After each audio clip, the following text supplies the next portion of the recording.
자, 이어서 뉴스프라임 플러스 시작하겠습니다. 자, 오늘부터 새롭게 선보이는 코너를 저희가 준비했는데요.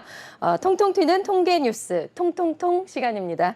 자, 통계뱅크의 이경만 대표님과 함께 이야기 나눠보겠습니다. 어서 오세요. 네, 안녕하십니까. 네, 안녕하세요. 네. 자, 통계로 앞으로 한 주간의 경제 뉴스를 짚어보는 만큼 여러 가지 이제 흥미로운 시간이 될 것 같은데요. 네. 잘 부탁드리겠습니다.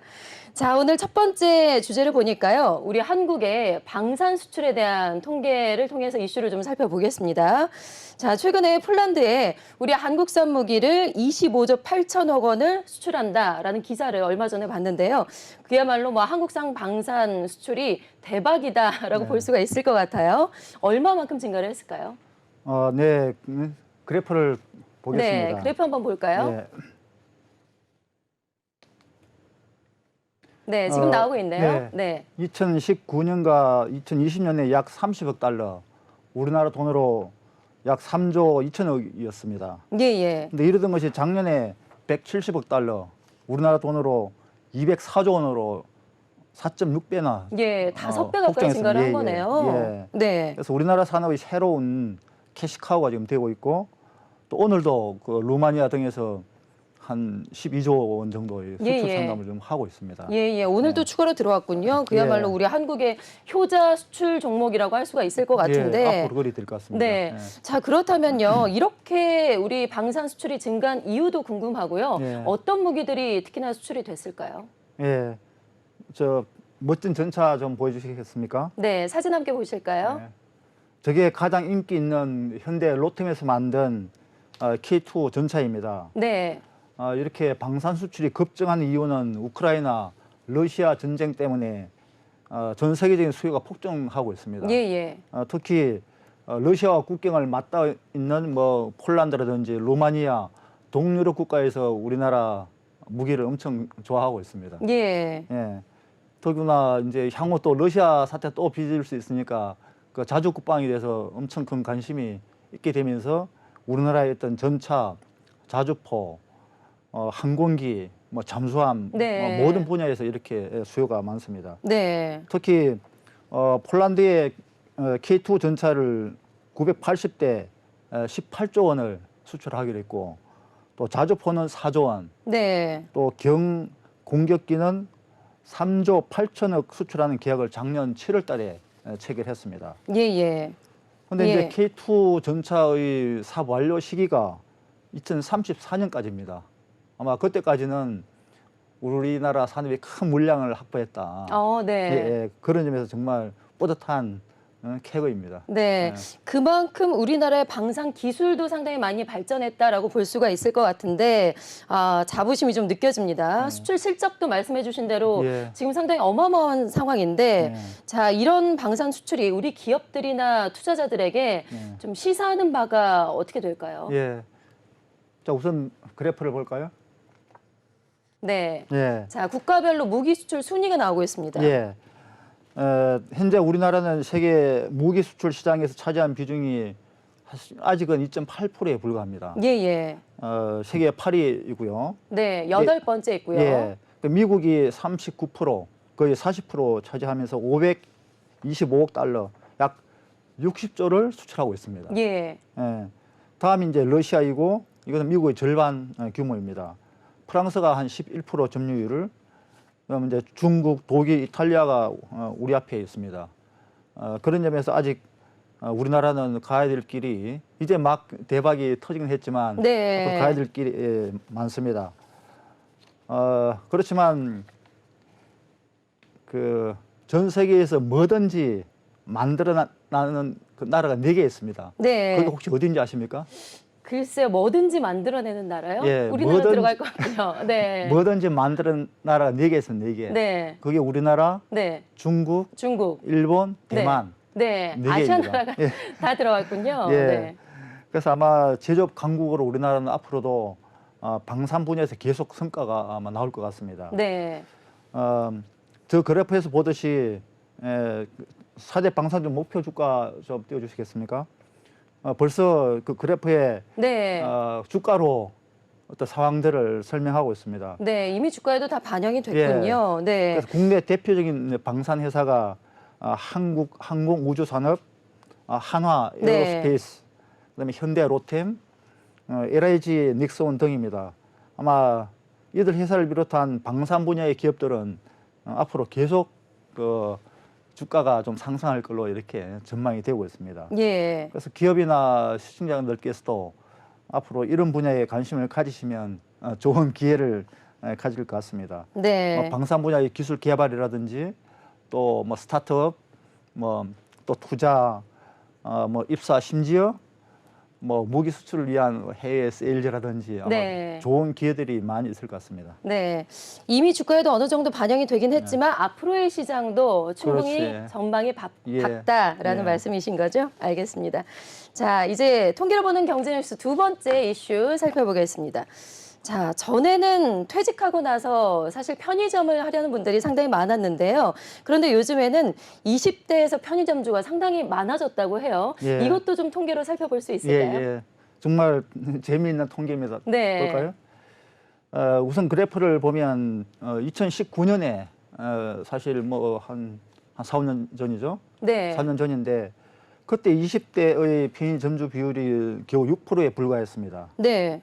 근데 21년에는 무려 26.5%까지 대폭 늘어났습니다. 아니, 이게 지금 불과 2년 만에 그렇죠. 4배 예, 이상 예. 증가를 한 거죠. 그렇지, 예. 예, 예. 예. 20대 편의점 대표가 많아졌다는 예. 사실이 상당히 놀라운데, 아니 그럼 편의점으로 예. 돈을 그만큼 많이 번다는 얘기인가요? 제가 알기로는 별로 못 버는 걸로 알고 있는데 이유가 예. 있을까요? 상황이 어떻습니까? 상황이 정말 저는 그 편의점 뭐 본사에서 저를 또 어떻게 하려는지 모르겠지만 네. 편의점 하면 최저임금이도 못 번다. 네. 그 통계를 보겠습니다. 네. 통계를 한번 살펴볼까요? 자, 보십시오. 네. 어, 최저임금보다 수익이 낮은 편의점 비율을 지금 보고 계신데, 예. 벌써 2016년에는 이제 11.3% 정도만 최저임금만 받았지만 매년 갈수록 증가해서 지금은 네. 30.4%까지 최저임금도 받지 못하고 편의점을 운영하는 경우가 이렇게 많습니다. 네. 즉 세계 10개 중에 3개가 10개 지금 중에 3개가 최저임금도 안 된다는 예, 거잖아요. 예, 그렇습니다. 예. 지금 수익이 이 정도라면은 사실 문을 닫는 것도 많을 것 같은데요. 예. 예. 실상은 어떨까요? 왜 문을 닫게 되는 걸까요? 그래프를 볼까요? 그래프에서 보듯이 매년 폐점하는 곳이 증가하고 21년에 무려 1953곳이 문을 닫았습니다. 예, 예. 예. 문을 닫는 이유가 정말 중요한데 그것도 그래프를 보면서 할까요? 제일 중요한 게 점포당 매출의 감소가 주된 이유입니다. 예, 예. 여기 그래프에 보면 편의점 같은 경우에는 이제 19년과 20년 대비를 할 때 무려 6,600만 원 감소했습니다. 네. 사실 그 편의점 전체 매출액, 본사의 매출액은 증가했지만 그 편의점주들의 매출은 이렇게 떨어지고 편의점 수는 많아지고 예. 점포당 매출은 줄어들기 때문에 이런 이제 손실이 발생하고 있고 또 그 외에 무슨 뭐 최저임금 인상이라든지 그런 비용 증가 요인은 있지만 제일 중요한 게 점포당 매출이 많이 줄었다는 이유입니다. 예. 그 위에 한식 같은 경우에도 5,800만 원 감소를 했고 또 뭐 급히사면 카페도 많이 차리지만 카페도 보십시오. 네. 우리 1년만 3,100만 원 정도 이렇게 줄어들었습니다. 네. 그러니까 우리가 평상시에 뭐 다니면서 많이 보는 이런 업종들이 이렇게 쉽게 이제 매출에 어려움을 겪을 수밖에 없는 그런 상황이라는 거잖아요. 예. 그런데 폐점을 하면 정말로 그야말로 투자비조차도 회수를 못하는 경우가 그렇지. 상당히 예. 많을 것 같은데요. 그런데 사실 뭐 퇴직하면 마땅한 일자리를 구하지 못해서 몇 편의점이나 해볼까, 치킨 가게나 차려볼까 이러신 분들이 상당히 많을 것 같습니다. 예. 좀 시청자들에게 팁을 주신다면요. 예. 편의점 등 자영업 운영에는 인건비가 큰 부담이 됩니다. 네. 그래서 요즘 무인 편의점이 대폭 증가하고 있습니다. 아, 네. 그래프를 보겠습니다. 무인 편의점이요? 예. 네. 편의점 후발주자인 특히 이마트 24의 경우에는 매년 큰 폭의 성장을 하고 있습니다. 정말 편의점을 꼭 하겠다면 이러한 트렌드도 반영을 해서 선택을 하면 좋겠습니다. 예. 그런데 이제 더 바람직한 것은 평생 직장에 다니면서 익힌 경험이나 노하우를 기반으로 창업을 하는 것이 가장 안전합니다. 예. 기술이나 부가가치를 더하는 차별화된 아이템으로 창업을 하는 것이 가장 바람직하고, 그래서 그것도 그래프를 한번 보겠습니다. 네, 다음 그래프 볼까요? 네, 원하는 창업 형태라고 예. 또 이제 통계가 나와 있네요. 예, 그 기술 창업과 그 플랫폼 IT 관련된 창업 그 형태도 좀 많지만 아직까지 여전히 뭐 카페라든지 이런 것을 하고 싶어하는 게 한 25% 정도 되고 있습니다. 예. 그래서 이렇게 손쉬운 무슨 편의점 하겠다라고 하면 아까 보듯이 최저임금도 받지 못하는 그런 결과가 초래되니 예. 오히려 좀 저비용으로 좋은 기술로 창업을 하는 게 사실 살아남는 비결입니다. 네, 기술이나 부가가치를 더하는 차별화된 창업을 하는 예, 것이 좋다라는 예. 말씀이시고요. 자, 이어서 세 번째 주제에 가보겠습니다. 자, 요즘 뭐 산업이 자동화, 무인화, 뭐 여러 가지 로봇들이 속속 우리 일상생활에 파고들고 있는데요. 특히 우리나라의 로봇 집적도가 세계 최고라고 하는데 상당히 놀랍습니다. 자, 이게 얼마나 될까요, 지금 수준이? 정말 놀랍죠. 네, 자, 세계가 최고인지는 몰랐어요. 예, 네. 자 그래프 보겠습니다. 자, 통계 한번 볼까요? 예, 우리나라 노동자 1만 명당 로봇의 보급 대수, 이것을 로봇 집적도라고 합니다. 네. 우리나라가 자 보시면 932대, 정말 다른 나라에 비해서 월등하게 많은 세계 1등입니다. 세계 평균은 126대에 불과합니다. 예. 심지어 미국도 255대, 일본은 390대, 독일은 371대에 불과합니다. 중국도 한참 우리보다 아래에 있습니다. 그러게요. 예. 예. 그러니까 로봇 집적도가 노동자 10,000명당 로봇의 보급 대수를 그렇지, 말씀하신 건데 예. 이게 우리나라 최고다. 예. 상당히 놀랍습니다. 우리나라에 이렇게 많은 로봇이 보급돼 있는 줄 이번에 알게 됐는데 예. 주로 어느 분야, 어디에서 로봇을 많이 활용하고 있을까요? 예. 혹시 그 자동차 조립 라인에 가보셨습니까? TV에서 많이 봤죠. 예, 공장 모습이요. 예, 저는 네. 현대차라든지 뭐 그 밑에 있는 저 계열사 공장에 가보면 정말 자동 로봇들이 엄청나게 네, 요즘엔 다 많이, 자동화돼 그렇지, 있죠. 그렇게 되고 있습니다. 그래서 기존 공장은 좀 물론이고 요즘은 서비스 로봇이 대세입니다. 예. 매출액 그 그래프를 보겠습니다. 매출액 50억 미만의 중소기업들이 요즘 속속 도입하고 있습니다. 요즘은 또 병원에서 수술용 로봇도 많이 사용하고 있습니다. 그 의사보다는 이제는 로봇 수술에 의존하는 또 경향도 또 수요가 굉장히 많습니다. 그거는 수술 예후가 좋기 때문에 예. 로봇 수술을 또 원하고 있는 그런 실정이었습니다. 예. 정교한 곳까지 로봇이 들어가서 직접 이제 섬세하게 아주 수술을 할 수 예. 있기 때문에 의료용 수술 로봇도 요즘에 이제 늘어나고 있는 추세다라는 예. 건데 정말 앞으로 로봇 산업이 대세가 될 것 같다라는 예. 생각이 듭니다. 예. 앞으로의 전망은 좀 어떨까요? 이것도 자 그래프를 보면 설명드리겠습니다. 글로벌 로봇 시장 규모가 2011년에서 매년 이렇게 지속적으로 성장하고 있습니다. 네. 21년에 570억 달러, 즉 우리나라 돈으로 약 70조 원이었는데 25년에는 1,772억 달러, 즉 우리나라 돈으로 약 200조 원 넘게 성장할 것으로 전망되고 있습니다. 자, 그렇다면 세계 로봇 시장 규모를 보겠습니다. 자, 이것도 예. 그래프로 줄까요? 로봇에는 공장에서 사용하는 산업용 로봇, 또 식당이라든지 가정, 병원에서 사용하는 서비스 로봇이 있습니다. 예.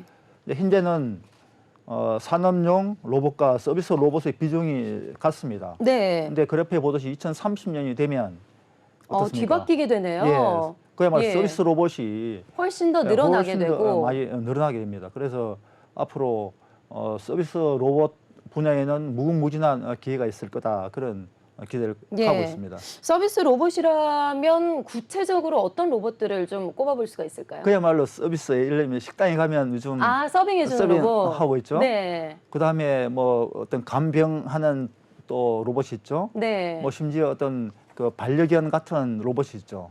그런 것들이 다 서비스 로봇으로 이렇게 분류되고 있습니다. 네, 요즘에 치킨 튀겨주는 그렇지, 로봇도 예, 있고요. 그렇지, 네, 커피 예. 만들어주는 로봇도 있고요. 예, 그러면 네. 전부 다 서비스 로봇으로 분류하고 있습니다. 네, 앞으로 더 다양한 분야로 그렇지. 좀 확대가 될 것 네. 같다라는 생각이 들고요. 분야별로 서비스 로봇 판매 실적도 한번 볼까요? 다음 그래프 있죠. 예. 네, 물류 운송 분야에서 상당히 지금 높은 판매를 보이고 있네요. 예. 아마 이게 19년과 20년 비교인데 지금은 더 많이 아마 올랐을 겁니다. 예. 뭐 물류는 어떤 단순한 노동이기 때문에 더 많은 이제 보급되고 있고 그 외에 이제 청소라든지 예. 또 의료 분야, 뭐 접객 분야, 접객기 식당이지 않습니까? 그런 우리 생활 전반에 걸쳐 가지고 서비스 로봇이 보급되고 있습니다. 예. 저는 최근에 미국에서 만든 그 완전 사람 같은 로봇을 이렇게 봤습니다. 그야말로 피부라든지 네, 저도 봤어요. 눈동자라든지 네. 입술이 완전 사람과 똑같았습니다. 그래서 앞으로 저런 로봇이 나를 대체하겠구나 네. 하는 그런 기대감도 있고 약간 또 두려움도 생겼습니다. 근데 최근에 그 GPT라고 GPT요. 네. 혹시 들어보셨습니까? 네. 이것은 아마 우리를 대신해서 앞으로 글을 다 대신 써주는 그런 이제 시대가 도래하면서 우리도 좀 편한 것도 있지만 한편 또 일자리에 대한 두려움도 또 가져오고 있습니다. 그래서 앞으로 인터뷰도 이제 그런 저 서비스 로봇이나 챗 GPT에 이제 맡겨야 되는 예. 그런 상황이 이제 도래하면 제 자리를 뺏길 수도 있겠네요. 네.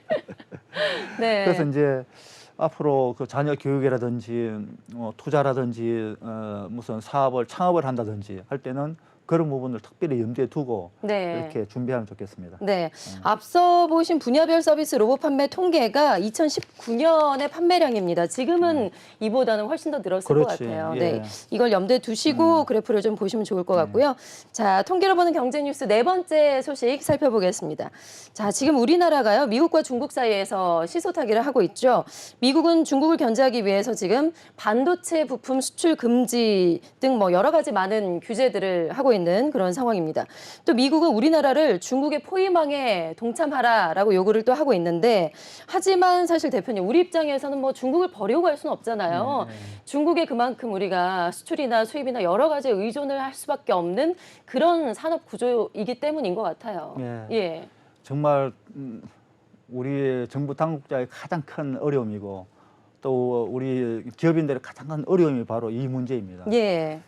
저 개인적으로도 사실 우리나라 당한 것이 많으니까 우리도 그냥 그 미국에 동참하고 싶죠. 근데 현실을 정확하게 직시할 필요가 있습니다. 예. 자, 그래프를 한번 볼까요? 자, 특정 국가 수입 의존도 75% 이상인 품목들의 그래프입니다. 예. 자, 특정 국가에 대한 수입 의존도가 75% 넘는 품목이 네.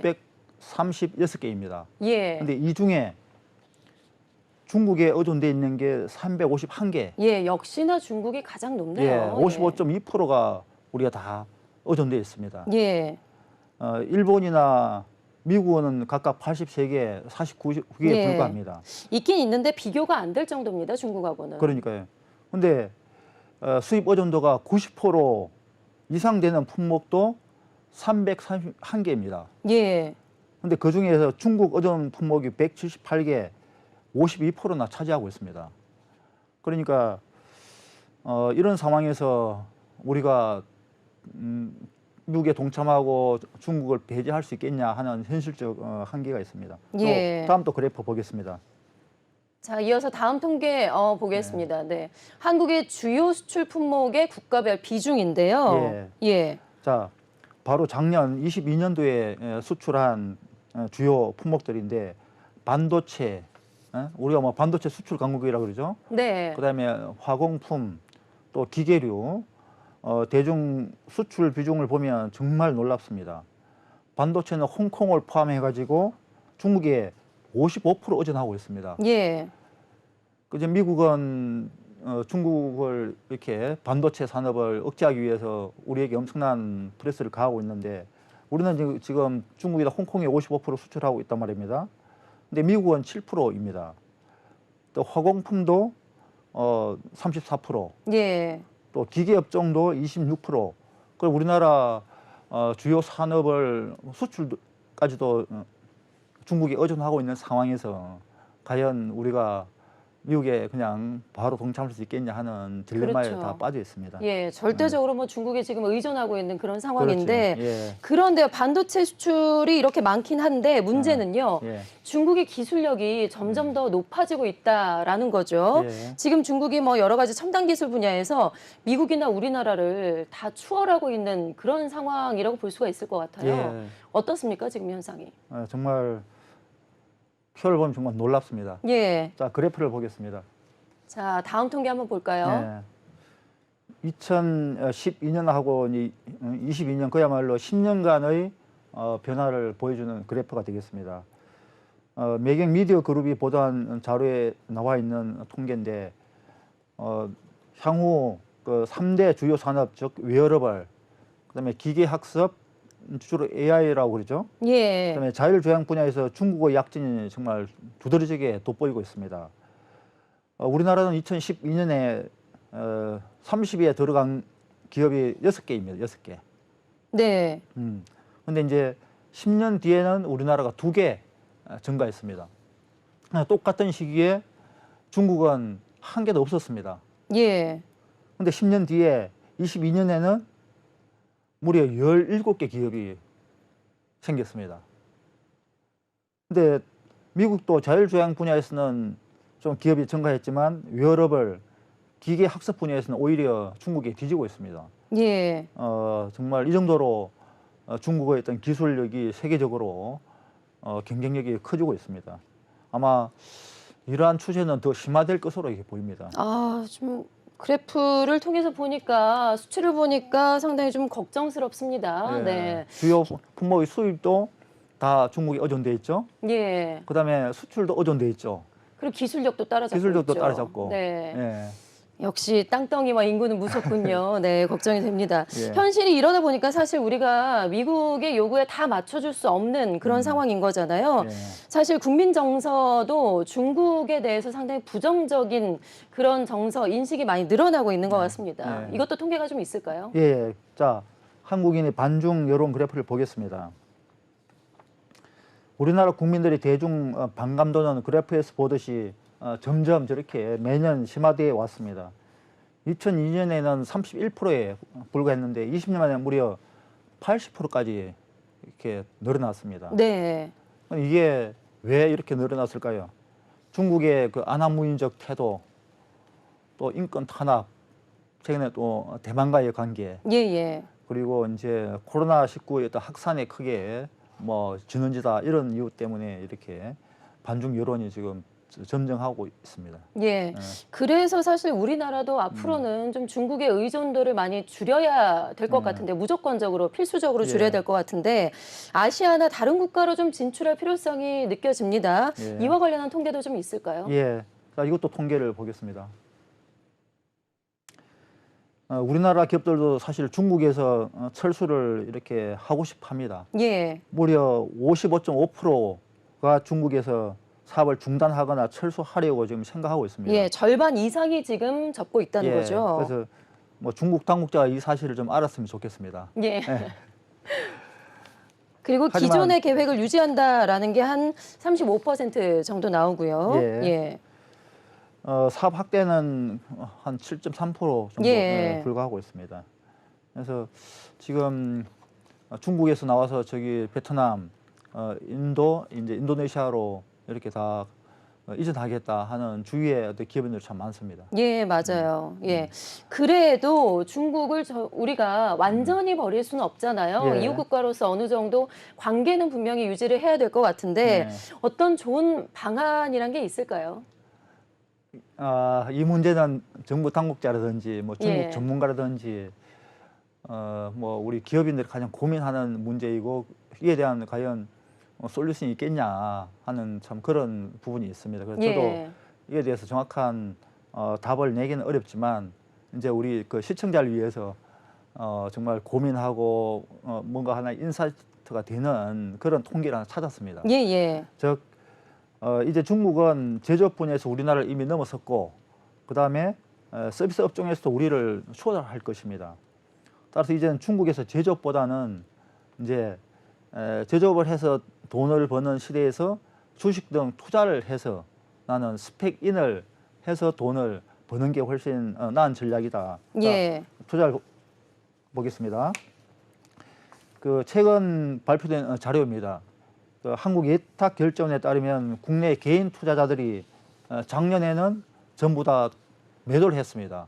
근데 금년 1월 들어서 어떤 매수하는 분위기로 완전히 바뀌었습니다. 예. 이것은 중국의 경제 성장률 전망이 굉장히 밝아졌기 때문입니다. 이것도 그래프를 볼까요? 예. 예, 바로 이어서 그 예. 주요국 경제 성장률 전망치 네, 예. 그래프를 좀 보도록 하죠. 그 IMF가 작년 10월에 한번 발표를 하고 네. 금년 1월 달에도 발표를 했습니다. 근데 보시면 중국 그다음에 뭐 일본, 미국 특히 중국은 작년 10월 달 4.4%에서 금년 1월 달 5.2%로 크게 성장할 것으로 다시 발표를 했습니다. 예. 그 정도로 이제 어떤 코로나 빗장을 풀면 보복 소비가 증가한다.